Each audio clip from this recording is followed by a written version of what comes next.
Hi everyone, still 17 feel good Korean ட்ராமாவோட episode 11 பார்க்க போகிறோம். ப்ரீவியஸ் எபிசோடில் ஹீரோ பாஸ்ட் ப்ரெசன்ட் ரெண்டையும் சேர்த்து கன்ஃபியூஸ் பண்ணிட்டு அப்படியே ஹீரோயின் மேலேயே மயங்கி விழுந்திருப்பாரு. அதுக்கப்புறம் ஹீரோ கிட்ட உடம்பு ரொம்ப சரியில்லைல்ல, என்னாச்சு அப்படின்னு சொல்லிட்டு கேட்க ஹீரோ ஒரு பிரச்சனை இல்லை, நான் இப்போ நல்லா இருக்கேன், நீ என் பக்கத்தில் இருந்தாலே போதும்னு சொல்லிட்டு ஹீரோயினோட கையை பிடிச்சிட்டு அப்படியே உட்காந்துட்டுறாரு. அடுத்ததா இங்கே அந்த ஹாஸ்பிட்டலில் தொப்பி போட்ட ஒருத்தன் ஹீரோயின் அட்மிட் ஆயிருந்த ரூமை பார்த்து நின்றுட்டு இருந்தால அவனை காமிக்கிறாங்க. அவனோட ஃபேஸில் நமக்கு காமிக்கல, அவன் போலீஸ் ஸ்டேஷனுக்குள்ள ஏதோ சொல்லறதுக்காக போறது மாதிரி இருக்கு. பட் வாசல் வரைக்கும் போனவன் உள்ள போறதுக்காக தயங்கிட்டு அங்கிருந்து திரும்பியும் போயிடுறான். இவன் யாரு, எதுக்கு இப்படி பண்றான்னு ஒண்ணுமே புரியல. அடுத்ததா இங்க ஆபீஸ்ல ஹீரோயின் ஹீரோவையே பார்த்துட்டு இருக்காங்க. ஹீரோ நல்லா இருக்காரா, நார்மலா இருக்காரான்னு சொல்லிட்டு ஹீரோயின் பாக்குறதே ஹீரோவும் கவனிக்கிறாரு. ஹீரோ பார்த்ததும் ஹீரோயின் ஏதோ வேலை செய்யற மாதிரி நடிக்கிறதும் மறுபடியும் ஹீரோவையே பார்த்துட்டு இருக்கிறது மாதிரி இருக்க, ஹீரோவா இவளை இப்படியே விட்டா சரிப்பட்டு வர மாட்டா, ஒரு நிமிஷம் வாயேன் டவுட் கேட்கணும்னு சொல்லிட்டு ஹீரோயினை பக்கத்துல வர வச்சு, நான் நல்லா தான் இருக்கேன், திருப்பி என்னைய பார்த்துட்டு இருக்காம ஒழுங்கா உன்னோட வேலையை பாரு, நான் ரொம்ப நல்லா இருக்கேன்னு சொல்லிட்டு ஒரு நோட் எழுதி ஹீரோயின் கிட்ட கொடுக்க, ஹீரோயினுக்கு அப்பவும் டவுட்டாவே இருக்கு. மறுபடியும் ஹீரோவை திருப்பி பார்க்க, நான் நல்லா தான் இருக்கேன், ஒன்றும் இல்லை போ சொன்னதுக்கு அப்புறம் தான் ஹீரோயின் ஒரு வழியா சமாதானம் ஆகுறாங்க. அடுத்ததா ஹீரோவும் ஹீரோயினும் அவங்களோட வேலையை முடிச்சுட்டு எங்கேயாச்சும் சும்மா ரிலாக்ஸா போயிட்டு வரலான்னு சொல்லிட்டு அங்க இருக்கிற ஒரு பிக்னிக் ஸ்பாட் மாதிரி ஒரு இடத்துக்கு போறாங்க. அங்க அந்த வாட்டர் டான்ஸ் ஷோ நடக்குது. ஹீரோயின் அதை பார்த்தது ரொம்ப எக்ஸைட் ஆயிடாங்க. ஸோ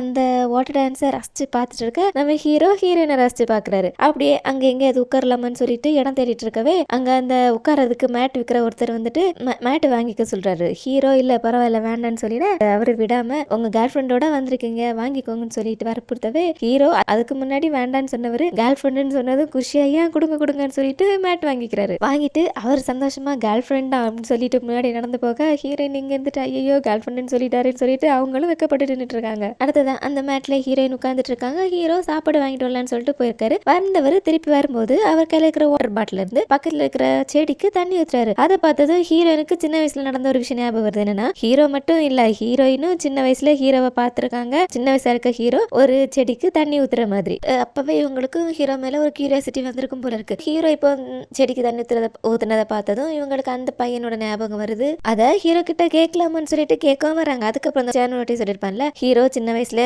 ஜெர்மன்ல தான் படிச்சாரு அப்படின்னு சொல்லிட்டு. ஆனா ஹீரோயின் ஹீரோவை பார்த்தது இங்க. அப்போ ஜெர்மன்ல படிச்சவன் எப்படி இங்க இருக்க முடியும், அப்ப அது வேற யாராவது இருக்கும்னு சொல்லிட்டு அதை ஹீரோ கிட்ட கேட்காம விட்டுடுறாங்க. இருந்தாலும் அவங்களுக்கு ஒரு டவுட்டாவும் இருக்கு, எதுக்கு இப்போ சடனா நமக்கு அந்த பையனோட ஞாபகம் வருதுன்னு சொல்லிட்டு ஹீரோவையை பார்த்துட்டு உட்காந்துட்டு இருக்க. இந்த பக்கம் வீட்டுல ஜானும் அவனோட ஃப்ரெண்ட்ஸும் அவங்களோட பிராக்டிஸை முடிச்சுட்டு வீட்டுக்கு வராங்க. வந்தவங்க கிட்ட ஜெனிஃபர், இனிமே நீங்க அவுட் சைட் ஃபுட்லாம் சாப்பிடக்கூடாது, நான் தர என்னோட பிளான் படி தான் டயட் ஃபுட் தான் சாப்பிடணும், அதுதான் உங்களுக்கும் உங்க ஹெல்த்துக்கும் நல்லது, அப்பதான் நீங்க ரொம்ப எனர்ஜியா உங்களோட கேம்ல பார்ட்டிசிபேட் பண்ண முடியும், வின் பண்ண முடியும்னு சொல்லிட்டு அவங்களோட சாப்பாடையை மாத்திடுறாங்க. அவங்க கொடுக்கறதா சாப்பிடணும் அப்படின்னு சொல்லிட்டு அவங்க கிட்ட உறுதியாகவும் சொல்லிடுறாங்க. இந்த பசங்களும் என்னடா இதுங்கிற மாதிரி முடிச்சுட்டு வேற வழியில அவங்க கொடுக்கறதா சாப்பிட்டே ஆகணும்னு சொல்லிட்டு சாப்பிட ஆரம்பிக்க, இந்த பக்கம் ஹீரோவும் ஹீரோயினும் வீட்டுக்கு வந்துட்டு இருக்காங்க. வேற வழியிலேயே பயங்கரமா மழை பெய்ய ஆரம்பிச்சிருது. ஸோ என்ன பண்றாங்கன்னா, ஹீரோயின் ஃபர்ஸ்ட் எபிசோட்ல ஒரு பார்க்ல போய் தனியா உட்காந்து அழுதுட்டு இருப்பாங்கல்ல, அதே பார்க்ல போயிட்டு ரெண்டு பேரும் அதே இடத்துல மலைக்கு ஓதையும் உட்காந்துட்டு இருக்காங்க. அப்போ ஹீரோயின் ஹீரோ கிட்ட சொல்றாங்க, ஃபர்ஸ்ட் டே நான் உங்க வீட்டுக்கு வந்துட்டு இதே இடத்துல வந்துட்டு தான் எனக்கு யாருமே இல்லைன்னு சொல்லி தனியா எழுதிட்டு இருந்தேன், நான் நினைச்சே பார்க்கல, இப்போ இன்னொருத்தரோட நான் ஹாப்பியா உட்காந்துட்டு இருக்கேன், அதுவும் அந்த இன்னொருத்தர் நீங்கன்னு சொல்லிட்டு ரொம்ப சந்தோஷமா சொல்றாங்க. ஹீரோக்கும் ஹீரோயின் என்னைக்கு சொல்றாங்கன்னு புரியுது.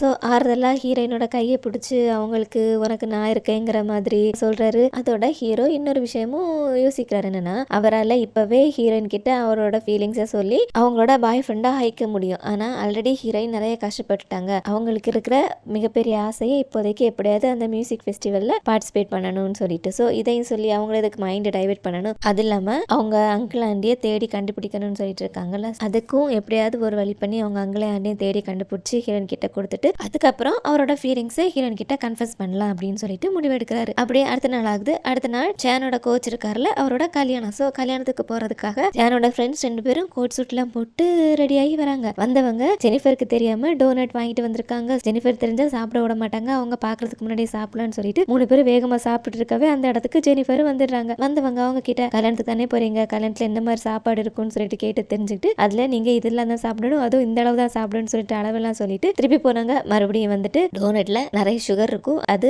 உங்களோட டயட்டுக்கு நல்லதில்லை, இனிமே டோனட் சாப்பிடாதீங்க, பாருங்க உங்க வாயெல்லாம் ஒட்டி இருக்குன்னு சொல்லிட்டு அவனுக்கு சாப்பிட்டதை கண்டுபிடிச்சு இனிமே சாப்பிடக்கூடாதுன்னு சொல்லிட்டு போக, இவனுங்களா போடா டோனட் சாப்பிட மூடை போச்சுன்னு சொல்லிட்டு டோனட்டை தூக்கி போட்டு அப்படியே கீழே வரவே ஹீரோயின் இங்க போன்ல அவங்களோட ஆபீஸ் விஷயமா பேசிட்டு இருக்காங்க. அதுவும் அவங்க பேசுறது ரொம்ப மெச்சூர்டா இருக்கு. அவங்க வந்ததுக்கு எப்படி இருந்தாங்களோ அதை விட ரொம்ப நம்ம மாதிரி இருக்காங்க. இப்போ அதை பார்த்துட்டு என்னோட ஃப்ரெண்ட்ஸ் 2 பேரும் கூட பாடா ஹீரோயின் என்னதான் நம்மளோட ஃப்ரெண்டு மாதிரி நம்ம கிட்ட பழகினாலும் அவங்க 11 வயசு பெரியவங்கிறது தெரியுது பாருன்னு சொல்லிட்டு சொல்லும்போது சேனுக்கா கடுப்பாயிடுது. சே தள்ளுங்கடான்னு சொல்லிட்டு அவன் அப்படியே கடுப்புல கீழே இறங்கி வரவே ஹீரோயின் அவனை பார்த்துட்டு என்ன சேன் என்ன சாப்பிட்டு நீ இப்படி சின்ன பிள்ளை தனமா சாப்பிட்டுருக்கே பாரு வாயெல்லாம் ஒட்டி வச்சிருக்க குழந்தை மாதிரி அப்படின்னு சொல்லிட்டு போகவா சேனோட ஃப்ரெண்ட்ஸ் 2 பேரும் இங்க பாரு நீ குழந்தை மாதிரி இருக்கேன்னு சொல்லிட்டு கேட்க பக்கெட் சிரிக்க ஆரம்பிச்சிட்டா. சேனுக்கா இன்னும் கொஞ்சம் கடுப்பாயிடுது. ஹீரோயினே அவங்க வாயெல்லாம் குழந்தை மாதிரி இருக்கேன்னு சொல்லிட்டாங்களேன்னு சொல்லிட்டு அப்படி இருக்கக்கூடாதுன்னு வேகமா ரூமுக்கு போயிட்டு அவனை டிஷர்ட்டை காட்டி போட்டுட்டு ட்ரெஸ்ஸை மாத்திக்கிட்டா. அவன் பெரிய பையனை ஒத்துக்கிட்டு தானே ஆகணும்னு அவன் நினைச்சிட்டு இங்க கோட் சூட்டுக்கு மாறிட்டு இருக்க. இந்த பக்கம் ஹீரோயின் ஸ்டார்டிங் எபிசோட்ல போயிருந்திருப்பாங்களா என்னோட அங்கிள் ஆண்டியை கண்டுபிடிச்சு கொடுங்கன்னு சொல்லிட்டு ஒரு போலீஸ் கிட்ட அவங்க கிட்ட போயிட்டு இவரும் அதே மாதிரி 11 வருஷத்துக்கு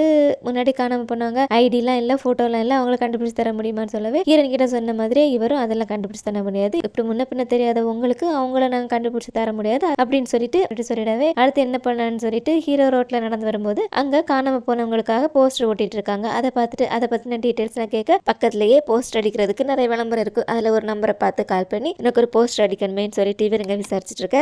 இங்க ஹீரோயினோட வயலின் செக்ஷன்ல அந்த மாஸ்டர் இருக்கார்ல அவர் பேசிட்டு இருக்கும்போது ஹீரோயின் கிட்ட மியூசிஷியன் பொண்ணு ஹீரோயினோட 13 வருஷத்துக்கு முன்னாடி ஒரு கான்சர்ட்ல பார்ட்டிசிபேட் பண்றதுக்காக பிராக்டிஸ் பண்ண அந்த பொண்ணு தான் சொல்லிட்டு சொல்லவே அப்பதான் ஹீரோயினுக்கும் அந்த பொண்ணு யாருன்னு தெரியுது. சோ ஆர்வமா அவகிட்ட போயிட்டு பேசுறாங்க. ஒன்னு எனக்கு ஞாபகம் இருக்கா 13 வருஷத்துக்கு முன்னாடி நம்ம பார்த்திருக்கோம்னு சொல்லிட்டு பேசும்போது அந்த பொண்ணும் இல்ல எனக்கு ஞாபகம் இல்ல யாருன்னு தெரியாதுங்கிற மாதிரி சொல்லிடுறா. ஹீரோயின் அதை பெருசா எடுத்துக்காம இருக்கட்டும் பரவாயில்லன்னு சொல்லிட்டு அப்படி பேசிட்டு இருக்கும்போது அங்க அந்த ஷோவோட ப்ரொடியூசர் வராரு. வந்தவர் எல்லாருக்கும் காஃபி வாங்கிட்டு வந்திருப்பார் போல இருக்கு. ஹீரோயினுக்கு மட்டும் 2 காஃபி கொடுக்குறாரு. கொடுத்துட்டு நீ தான் எங்களுக்கு முக்கியமானவ உனக்கு என்ன பிரச்சனை இருந்தாலும் என்கிட்ட சொல்லு உனக்கு என்ன தேவையோ சொல்லு நான் நிறைவேற்றி வைக்கிறேன் அப்படின்னு சொல்லிட்டு போகவே ஆல்ரெடி பொறாமையில இருக்கிற நம்ம மியூசிஷியன் பொண்ணு இருக்கான்ல அவளுக்கு இன்னும் கோவமாயிடுது. எல்லாரும் ஹீரோயினுக்கு இம்பார்ட்டன்ஸ் கொடுக்க ஆரம்பிச்சிட்டாங்களேன்னு சொல்லிட்டு அடுத்ததா இந்த பக்கம் சேன் கோட் சூட்லாம் போட்டுட்டு அதை எப்படியாவது ஹீரோயின் கிட்ட காமிச்சு நான் பெரிய பையன் தான் சொல்லிட்டு நிரூபிக்கணும்னு சொல்லிட்டு ஹீரோயின் வர பஸ் ஸ்டாப்ல போய் நிக்கிறான். அப்ப நிக்கும் போது அங்க ஒரு சின்ன பையன் சேன அங்கிள் உங்களோட காலில் பபிள் கம் ஒட்டி இருக்கு பாருங்களேன் அப்படின்னு சொல்லிட்டு சொல்றான். சேனுக்கா ஒரே சந்தோஷம். நீ என்னன்னு சொன்ன அங்கிள் நான் சொன்னேன். ஓ தேங்க்யூ நான் பாக்குறதுக்கு அங்கிள் மாதிரி இருக்கேன் தானே அண்ணன் மாதிரி இல்ல தானே தேங்க்யூ தம்பின்னு சொல்லிட்டு போயிட்டு ஆர்வமா ஹீரோயினுக்காக வெயிட் பண்ணிட்டு இருக்காங்க. ஹீரோயினும் பஸ்ல இருந்து இறங்கி வராங்க. சேன் ஆஜுமா இங்க என்ன பண்றீங்க பாருங்களேன் நம்ம அடிக்கடி எதாச்சியா மீட் பண்ணிட்டு இருக்கோம் வாங்களே நம்ம 2 பேரும் சேர்ந்து போலான்னு சொல்லிட்டு இவன் எதாச்சியா தான் ஹீரோயினை மீட் பண்ற மாதிரி காமிச்சுக்கிறான். ஹீரோயினும் அவனோட லுக் எல்லாம் பார்த்துட்டு நீ பாக்குறதுக்கு வித்தியாசமா இருக்க நல்லா இருக்கு அப்படின்னு சொல்லிட்டு 2 பேரும் பேசிட்டே வந்துட்டு இருக்க. சேனுக்கா பயங்கர சந்தோஷம். ஓ ஹீரோயினுக்கு நாம வித்தியாசமா இருக்கோம்னு தெரிஞ்சிருச்சு பாக்குறவங்க எல்லாம் நாங்க 2 பேரும் கப்பல் நினைப்பாங்களேன்னு சொல்லிட்டு இவன் சந்தோஷமா வந்துட்டு இருக்க. பக்கத்துல ஒரு ஆண்டி எப்பா தம்பி இந்த கார்டு கீழே கிடந்துச்சு உன்னோடதான்னு சொல்லிட்டு கொடுக்குறாங்க. சேன் இல்ல என்னோட இல்லைன்னு சொல்லும்போது ஓ உன்னோடது இல்லையா அப்போ உன்னோட அக்காவோடதான் இருக்கும்னு கேட்டு சொல்லேன்னு சொல்லும்போது என்னது அக்காவான்னு சொல்லிட்டு அவங்க என்னோட அக்கா இல்லைன்னு சொல்ல ஓ அக்கா இல்லையா அப்போ உன்னோட ஆண்டியோட கார்டா இருக்குன்னு சொல்லவே என்னது ஆண்டியான்னு இவன் மறுபடியும் வாயை பிறந்துட்டா. ஹீரோயின் இல்ல அந்த கார்டு என்னோட கார்டு இல்லைன்னு சொல்லிட்டு எனக்கு ஆஃபீஸ் டைம் ஆச்சு நான் கிளம்புறேன்னு சொல்லிட்டு அவங்க கிளம்பிடா. சேனுக்கு தான் ஒரே கஷ்டமாயிடுது டென்ஷன் ஆக ஆரம்பிச்சிட்டான். என்ன பாக்குறவங்களுக்கு வயசு வித்தியாசம் தெரியுதே அப்படி தெரிஞ்சிச்சுன்னா எப்படி இவரோட லவ் ஹீரோயின் கிட்ட ப்ரப்போஸ் பண்றது 11 வயசு வித்தியாசம் இல்லைன்னு சொல்லிட்டு பயங்கரமா யோசிக்க ஆரம்பிக்கிறான். என்ன பண்றது எப்படி ஹீரோயினுக்கு ஈக்குவலா வரதுன்னு சொல்லிட்டு யோசிச்சுட்டு இருந்தவன் பெரிய டீம்ல இருந்து ஒரு கோச் விசிட்டிங் கார்டு கொடுத்திருப்பாருல அவர் கொடுக்கும்போது என்னன்னு சொல்லி கொடுத்திருப்பாருன்னா எங்களோட டீம்ல ஜாயின் பண்ணேன்னா பெரியவங்களோட சேர்ந்து உனக்கு பிராக்டிஸ் பண்றதுக்கு அவங்களோட சேர்ந்து விளையாடுறதுக்கு நல்ல ஆப்பர்ச்சுனிட்டி இருக்கும். சோ நீ வேற லெவலுக்கு போயிடலாம் பெரிய ஆளா ஆயிடலாம்னு சொல்லிட்டு சொல்லவே இவன் எந்த பெரிய ஆளு நினைச்சிட்டு அந்த டீம்ல சேர்ந்தோன்னா இவன் அடல்ட் மாதிரி தெரிய ஆரம்பிச்சிருவான் அப்படின்னு சொல்லிட்டு எப்படியாவது அந்த டீம்ல சேரணும்னு சொல்லிட்டு அவனோட அடுத்த எய்மா அதை எடுத்துட்டு உடனே எக்ஸசைஸ் பண்ண ஆரம்பிச்சிடுறான். கட் பண்ணா இங்க ஆபீஸ்ல ஹீரோயின் கிட்ட ஒரு விஷயம் சொல்றாங்க. என்னன்னா அவரு இன்டர்நெட்ல சர்ச் பண்ணி பார்த்தாரா 13 வருஷம் கோமால இருந்தவங்க அதுக்கப்புறம் அவங்களோட ஹெல்த் கண்டிஷன் எப்படிலாம் இருக்குங்கிற மாதிரி அப்ப அதுல அவங்களெல்லாம் செக்அப் பண்ணணும் அப்படிங்கிற மாதிரிலாம் போட்டிருக்கும் போல இருக்கு. ஸோ ஹீரோயின் கிட்டே சொல்றாங்க நாம உன்னோட ஹெல்த்தை செக்அப் பண்ணணும் நீ வந்ததுலேருந்தே செக்அப் பண்ணவே இல்லைல்ல அதனால இந்த மியூசிக் ஃபெஸ்டிவல் முடிஞ்சதுக்கு அப்புறம் நானே உன் கூட வரேன் உன்னோட கார்டியனா நானே வரேன் போயிட்டு ஒரு செக்அப் பண்ணிட்டு வந்துடலாம் அப்படின்னு சொல்லிட்டு சொல்லுவேன். ஹீரோயினும் சந்தோஷமா ஓகே போலான்னு சொல்லிட்டு சொல்றாங்க. அப்போ ஹீரோ கிட்ட அந்த மியூசிஷியன் பொண்ணை பத்தி சொல்றாங்க. 13 வருஷத்துக்கு முன்னாடி அவங்க 2 பேரும் ஒன்னா பிராக்டிஸ் பண்ணது ஹீரோயினால பார்ட்டிசிபேட் பண்ண முடியாம போனது அந்த பொண்ணு ஆனா பார்ட்டிசிபேட் பண்ணி எவ்வளவு அழகா அவ ஒரு பெரிய இடத்துக்கு போயிருக்கா என்னால அது முடியல ஆனா இருந்தாலும் பரவாயில்ல இப்ப நான் இந்த ஷோவை நல்லா பண்ண போறேங்கிற மாதிரி சொல்லும்போது ஹீரோ ஒரு விஷயம் யோசிக்கிறாருன்னா இவரு அந்த போஸ்டர் ஒட்டுற கம்பெனிக்கு போன் பண்ணி கேட்டிருப்பார் போல இருக்கு. பேர் மட்டும் தான் தெரியும் போட்டோ எதுவும் இல்லைன்னு சொல்லும்போது அங்க இருக்கிறவரு போட்டோ இல்லாம அதெல்லாம் ஒட்டுறது வேஸ்ட் சோ நீங்க ட்ரை பண்ணாதீங்க அந்த மாதிரி நெகட்டிவா சொல்லியிருப்பாரு. அதை யோசிச்சு பார்த்த ஹீரோக்கு ரொம்ப கஷ்டமா இருக்கு. ஏன்னா ஹீரோனுக்கு இப்ப வாழ்க்கையில முக்கியமான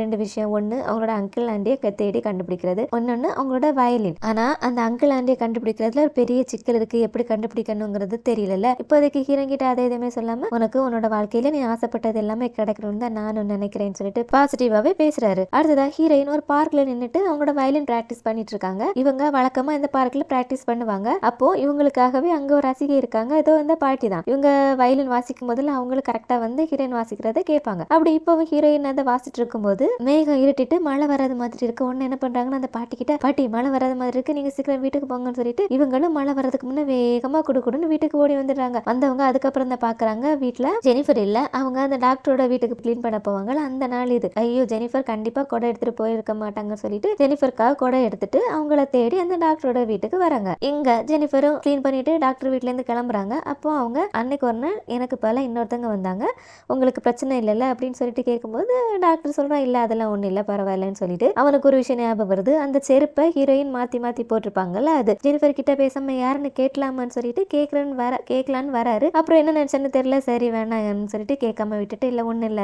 போயிட்டு வாங்கன்னு சொல்லிட்டு வழி அனுப்பி வச்சிருக்கான். பேசாம இவன் கேட்டு தொலைச்சிருந்தா இவன் இவ்வளவு நாள் தேடுறதுக்கு ஒரு ஆன்சராவது கிடைச்சிருக்கும். என்ன பண்றது, இவன் கேட்காம விட்டுட ஜெனிஃபரும் அங்க இருந்து கிளம்புறாங்க. கிளம்பி அபார்ட்மெண்ட் கீழே வராங்க. மழை பெய்ய ஆரம்பிக்குது. உடனே ஜெனிஃபர் இன்னைக்கு டிவில மழை பெய்யுன்னு எதுவும் சொல்லலையேன்னு சொல்லிட்டு போய் ஓரமா ஒதுங்கி நிக்கவே இவங்களுக்கு யாரோ கொடை பிடிக்கிறாங்க. ஹீரோயின் தான் வந்துட்டாங்கன்னு பார்த்தா ஹீரோயின் இல்ல, டாக்டர் மழை பெய்யுதுல, சோ என்னோட கொடை எடுத்துட்டு போங்க, நெக்ஸ்ட் டைம் வரும்போது கொண்டு வந்தா போதும்னு சொல்லிட்டு கொடுத்து அனுப்ப அவன் அந்த பக்கமா போனதும் நம்ம ஹீரோயின் வராங்க. அந்த ஹீரோயின் அவன் பார்க்காம அவன் போயிட ஜெனிஃபர் ஐயோ எனக்கா கொடை எடுத்துட்டு வந்து எனக்கு அந்த டாக்டரை கொடுத்துட்டாங்கன்னு சொல்லும்போது ஹீரோயின் அந்த டாக்டரை பாக்குறாங்க. அவனோட ஃபேஸ் தெரியல, ரொம்ப நல்ல மனுஷனா இருக்கான்லன்னு சொல்லிட்டு அவன் சின்ன வயசு ஃப்ரெண்டு தான் தெரியாமலே இவங்க ரெண்டு பேரும் பேசிட்டு அப்படி நடந்து வந்துட்டு இருக்காங்க. அப்போ ஹீரோயின் அவங்களோட மியூசிக் ஃபெஸ்டிவலை பத்தி சொல்லும்போது ஜெனிஃபர் ஹீரோயினை பாக்குறாங்க. மியூசிக் ஃபெஸ்டிவலா, அதுக்கு நீ இன்னும் கொஞ்சம் ப்ரிப்பேர் ஆகணுமே என் கூட வான்னு சொல்லிட்டு ஹீரோயினை ஒரு பார்லருக்கு கூட்டிட்டு போயிட்டு அவங்களுக்கு நல்ல ஹேர் ஸ்பால்லாம் பண்ண வச்சு கூட்டிட்டு வந்திருக்காங்க. அதை பார்த்துட்டு சேனுவோ ஹேர் ஸ்டைல மாத்திருக்கீங்களா, ரொம்ப நல்லா இருக்கு, உங்களுக்கு சூட் ஆகுது, அழகா இருக்கீங்க அப்படின்னு சொல்லிட்டு சொல்லும் போதே அவன் ரொம்ப டயர்டா சோர்வா பேசுறான். அதுக்கு அவன் ஹீரோயின் என்னாச்சு எவ்வளவு டயர்டா இருக்க, கொஞ்சம் உடம்பைய பாத்துக்கோன்னு சொல்லும்போது அதுக்கு சேன்ல இல்ல பரவாயில்ல, நான் சீக்கிரமா வளரணும், அதுக்காக எனக்கு இந்த ஹார்ட் ஒர்க் தேவை அப்படின்னு சொல்லிட்டு அவன் எப்படியாவது ஹீரோனுக்கு மேட்ச் ஆகணும் அப்படிங்கிற அர்த்தத்துல சொல்லிட்டு போற ஹீரோயினை ஏக்கமா பார்த்துட்டு அவன் போயிட அடுத்ததா ஹீரோவும் ஃப்ரெண்டும் அந்த ப்ரொடியூசர் கூட ஒரு மீட்டிங்ல இருக்காங்க. அப்போ அந்த ப்ரொடியூசருக்கு போன் வருது. போன் எடுத்துட்டு அவரு வெளியே போகவும் அங்க ஹீரோவோட காரை பார்க் பண்ணிருக்க இடத்துல இருந்து காரை கொஞ்சம் நகர்த்தணும்னு சொல்லிட்டு சொல்லவும் ஹீரோ அவரோட காரை நகர்த்துறதுக்காக வெளியே வரவும் அங்க அந்த ப்ரொடியூசர் போன்ல யார்கிட்ட பேசிட்டு இருக்கிறத கேக்குறாரு. நான் அவர் என்ன பேசினாரு, ஹீரோ என்ன கேட்டாருன்னு தெரியல. அவர் பேசுனதை கேட்டு நம்ம ஹீரோ ரொம்ப கோவமாயிடுறாரு. அதோட அடுத்ததா அந்த ப்ரொடியூசர் கிட்ட ஒரு மாதிரி ஹார்ஷா பேசிட அந்த ப்ரொடியூசரும் கோபப்பட்டு போயிடுறாரு. ஃப்ரெண்டும் என்னாச்சுட்டா ஏன்டா இப்படி பண்ணன்னு சொல்லிட்டு திட்டிட என்னாச்சு ஏதாச்சுன்னு சொல்லிட்டு எதுவுமே சொல்லல. கோவமா அங்கிருந்து நேரா ஹீரோயின் கிட்ட வந்து இனிமே மியூசிக் ஃபெஸ்டிவல்ல பார்ட்டிசிபேட் பண்ண வேணாம்னு சொல்லிட்டு சொல்லிடுறாரு. அதை கேட்டுட்டு ஹீரோயின் ஃப்ரெண்டு ஜூனியர் 3 பேருக்குமே ஏன் இப்படி சொல்றான்னு சொல்லிட்டு என்னடா ஆச்சுன்னு கேட்கும்போது ஹீரோ எதுவுமே சொல்ல மாட்டேன்றாரு. அப்பப்ப பிராக்டிஸ் அப்படி இப்படின்னு போறதுனால இங்க ஆபீஸ்ல வேலை பாதிக்கப்படுது, அங்க பார்ட்டிசிபேட் பண்ணதுக்கு நான் அனுமதிக்கவே மாட்டேன்னு சொல்லிட்டு ஹார்ஷா சொல்லிட ஹீரோ எனக்கு ஒண்ணுமே புரியல. அவரோட கையை பிடிச்சி என்னாச்சு நீ ஏன் இப்படி சொல்ற, உனக்கு தெரியல நான் அதுக்காக எவ்வளவு ஹார்ட் ஒர்க் பண்ணிட்டு இருக்கேன், நான் அதுக்காக எவ்வளவு உழைக்கிறேன்னு சொல்லிட்டு என்னாச்சுன்னு சொல்லிட்டு எவ்வளவு கேட்டு பார்க்கறாங்க. ஆனா ஹீரோ எதுவுமே சொல்லல, பார்ட்டிசிபேட் பண்ணக்கூடாது அப்படின்னு சொல்லிட்டு சொல்லிட ஹீரோ நல்லா தாங்கிக்கவே முடியல. அங்க இருந்து அவங்களோட வயலினை தூக்கிட்டு அழுத்துட்டே ஓடிட அடுத்து ஹீரோ கிட்ட வந்த ஃப்ரெண்டு என்னாச்சு நீ இப்படி சொல்றேன்னு அதுக்கு ஏதாவது ஒரு காரணம் இருக்குன்னு எனக்கு தெரியும், என்ன காரணம்னு சொல்லுன்னு சொல்லிட்டு கேட்க ஹீரோ சொல்ற மாதிரியே இல்ல. அதே நேரம் இங்க அந்த மியூசிஷியன் பொண்ணு இருக்கல அவகிட்ட இவங்களோட இந்த ஈவெண்ட்டை டெலிகாஸ்ட் பண்ற ஒரு நியூஸ் சேனல் இருக்க ரிப்போர்ட்டர் வந்துட்டு பேசிட்டு இருக்காங்க. அப்போ அவ இவகிட்ட ஒரு விஷயம் கேட்கிறேன், என்னன்னா நான் உங்களோட டீம்ல ஜாயின் பண்ணிருக்கிற அந்த புது பொண்ணை பார்க்கணுமே, அவளை பத்தி தானே ஃபுல்லா டாக் போயிட்டு இருக்கு, சொல்ல போனா அவளாலதான் உங்க ஷோவே ஃபேமஸ் ஆயிட்டு இருக்கு தெரியுமான்னு சொல்லிட்டு இப்ப சொல்ல நம்ம மியூசிஷியன் பொண்ணுக்கு ஒண்ணுமே புரியல, என்னாச்சு அவளால என்ன சொல்றீங்கன்னு சொல்லிட்டு கேட்க ஓ உங்க ப்ரொடியூசர் உங்ககிட்ட சொல்லலையான்னு சொல்லிட்டு இவளும் மியூசிஷியன் கிட்ட ஏதோ ஒரு விஷயத்த சொல்றா. அப்படி என்ன விஷயம் தான் சொல்லிட்டு தெரியாம நாமள பாத்துட்டு இருக்க இங்க சேனை காமிக்கிறாங்க. அவனோட பிராக்டிஸ் எல்லாம் முடிச்சிட்டு பஸ்ல ஏறலான்னு சொல்லிட்டு ஒரு காலை எடுத்து வச்சுட்டு இன்னொரு காலை தூக்கலான்னு வர அவனால அவனோட காலை ஃபீல் பண்ணவே முடியல, திடீர்னு மரத்து போனது மாதிரி ஆயிடுது. என்னதுன்னு சொல்லிட்டு அவன் முடிச்சிட்டு இருக்க கொஞ்ச நேரத்துல அது தானாவே சரியாயிடுது. என்னவா இருக்குன்னு யோசிச்சவன் அதை அப்போதைக்கு விட்டுடுறான். இங்க ஹீரோ சொன்னதை கேட்டுட்டு அந்த ஞாபகத்திலே பிராக்டிஸ் செக்ஷன்ல ஒழுங்கா பண்ணாம சொதப்புறாங்க. அதை பார்த்துட்டு அந்த மாஸ்டர் என்னாச்சுன்னு சொல்லிட்டு கேட்க அந்த மியூசிஷியன் பொண்ணு இருக்கால இதான் சான்ஸ்ன்னு சொல்லிட்டு எல்லாருக்கும் பிரேக் விட்டுட்டு தனியா சுகமா உட்கார்ந்துட்டு இருக்கிற ஹீரோ கிட்ட வந்துட்டு பேசுறா. என்ன சொல்றேன்னா நீ இப்படி சோர்ந்து உட்கார்ந்துட கூடாது, உனக்காகவே உன்னை பாக்குறதுக்காகவே நிறைய பேர் ஷோக்கு வருவாங்க, அவங்களெல்லாம் டிசப்பாயின்மெண்ட் பண்ற கூடாதுன்னு சொல்லிட்டு ஹீரோயினை என்கரேஜ் பண்ற மாதிரியே ஒரு மாதிரி இன்டெரக்டா பேசுறா. அதை கேட்டு ஹீரோயின் என்ன பாக்குறதுக்கு யாரு வருவான்னு சொல்லிட்டு உன்னை இந்த பொண்ணு ஆமா உன்னை பாக்குறதுக்காக தான் எல்லாரும் எல்லாரும் வர போறாங்க, உனக்கு தெரியாதா, உன்னை வச்சுதான் இந்த ஷோவே ஃபேமஸ் ஆக போகுதுன்னு சொல்லிட்டு இவ தெரிஞ்சுக்கிட்ட விஷயத்த ஹீரோயின் கிட்ட சொல்றா. அதை கேட்ட ஹீரோயினும் பயங்கர கோவம் ஆயிடுறாங்க. அதே கோவத்தோட அழுதுட்டு ஹீரோவை பாக்குறதுக்காக இங்க கிளம்பி வர ஹீரோ அங்க அந்த ப்ரொடியூசர் இருக்கார்ல அவரை பார்த்து அவர்கிட்ட எங்க பாருங்க நீங்க என்ன பிளான்ல இருக்கீங்கன்னு நல்லாவே தெரியும், அந்த மாதிரி செய்யாதீங்கன்னு சொல்லிட்டு மிரட்டுறாரு. என்னன்னா இந்த ப்ரொடியூசர் இருக்கான்ல அவனுக்கு ஹீரோயின் நல்லா வயலின் வாசிக்கிறாங்களோ இல்லையோ அதை பத்தி கவலை இல்லை. அவன் இந்த ஷோ எப்படியாவது ஃபேமஸ் ஆகணும்னு சொல்லிட்டு என்ன பண்ணிருக்கானா இவங்க பண்றது கிளாசிக்கல் மியூசிக். அந்த கிளாசிக்கல் மியூசிக்ல இப்ப யாரு இன்ட்ரெஸ்டடா பார்க்க வருவான்னு சொல்லிட்டு 13 வருஷமா கோமால இருந்த ஒரு பொண்ணு இப்போ மியூசிக் பிளே பண்ண போறா அந்த ஃபெஸ்டிவல்ல அப்படின்னு சொல்லிட்டு அந்த நியூஸை பரப்பி விடுறதுக்கு ஏற்பாடு பண்ணிருக்கான். ஏன்னா அந்த நியூஸை கேட்டுட்டு கோமால இருந்து மியூசிக் வாசிக்கிற பொண்ணு யாருன்னு தெரிஞ்சுக்கிற ஆர்வத்துல நிறைய பேர் வருவாங்களேன்னு சொல்லிட்டு இவனோட டிக்கெட் விற்கணுங்கிறதுக்காக இப்படி ஒரு ஐடியா பண்ணிருக்கான். இதைத்தான் இவன் அன்னைக்கு போன்ல பேசிட்டு இருக்கதை ஹீரோவும் கேட்டு கோவப்பட்டுட்டு ஹீரோயினை மியூசிக் பிளே பண்ணக்கூடாதுன்னு சொல்லியிருப்பாரு. அந்த மியூசிஷியன் பொண்ணு கிட்டையும் அந்த ரிப்போர்ட்டர் அதான் சொல்லியிருப்பாரு. சோ அந்த விஷயத்தை தான் மியூசிஷியன் பொண்ணு ஹீரோயின் கிட்ட சொல்லவும் அதை கேட்டுட்டு தான் ஹீரோயினும் கோவமா ஹீரோவை பாக்குறதுக்காக வந்துட்டு இருக்காங்க. சோ இப்போ ஹீரோ அந்த ப்ரொடியூசரா இங்க பாரு அப்படி மட்டும் அவளை பத்தின விஷயத்துல நீ வெளியே விட்டேன்னா நான் இந்த ஸ்டேஜ் ப்ரொடக்ஷன் வேலையவே நிறுத்துருவேன், அப்புறம் எப்படி நீ ஷோ பண்றேன்னு பாக்குறேன்னு சொல்லிட்டு மிரட்டிட்டு போறாரு. அடுத்ததா ஹீரோ கிட்ட வந்து ஹீரோயின் நீ எதுக்காக அப்படி சொன்னேன்னு எனக்கு தெரிஞ்சிருச்சு, பரவாயில்ல நான் வெறும் டிக்கெட் செல்லராகவே இருந்துட்டு போறேன், எனக்கு அதை பத்தி கவலை இல்லை, எனக்கு ஸ்டேஜ்ல மியூசிக் பண்றதுக்கு ஒரு சான்ஸ் கிடைச்சிருக்கு, நான் மியூசிக் பண்ணியே ஆவேன், அதோட என்னை பத்தி அப்படி நியூஸ்ல டிவில எல்லாம் வந்து அதை பார்த்துட்டாது என்னோட அங்கிள் ஆண்டியும் என்னை தேடி வருவாங்கல்ல, சோ நான் இதை பண்ணதான் போறேன், என்ன யாராலையும் தடுக்க முடியாது, நீ சொன்னாலும் நான் கேட்க போறதே இல்லைன்னு சொல்லிட்டு அவங்க வயலின் வாசிக்க போறேன் அப்படிங்கிற முடிவுல உறுதியா இருக்காங்க. அதை கிட்ட ஹீரோயின் முடியாது, அதை என்னால ஒத்துக்க முடியாது, ஏன்னா எனக்கு பிடிச்ச பொண்ணு இப்படி எல்லாரும் முன்னாடி காட்சி பொருளாகிறத என்னால பார்த்துட்டு சும்மா இருக்க முடியாது அப்படின்னு சொல்லிட்டு சொல்லவே ஹீரோயின் ஒரு நிமிஷம் ஒரு மாதிரி ஆயிடாங்க. என்ன சொல்றாங்கன்னு சொல்லிட்டு ஹீரோவை அழுதுட்டு பார்த்துட்டு நின்றுட்டு இருக்க இந்த எபிசோட்ல நீங்க முடியுது. அடுத்த இன்ட்ரெஸ்டிங்கான விஷயங்கள் எல்லாம் அடுத்த எபிசோட்ஸ்ல பார்க்கலாம். சோ வீடியோ உங்களுக்கு பிடிச்சிருந்துச்சுன்னா லைக் பண்ணுங்க, சேனலை சப்ஸ்கிரைப் பண்ணலன்னா தமிழ் ஸ்டோரி சேனலுக்கு சப்ஸ்கிரைப் பண்ணி வச்சுக்கோங்க. தேங்க்யூ, பாய்.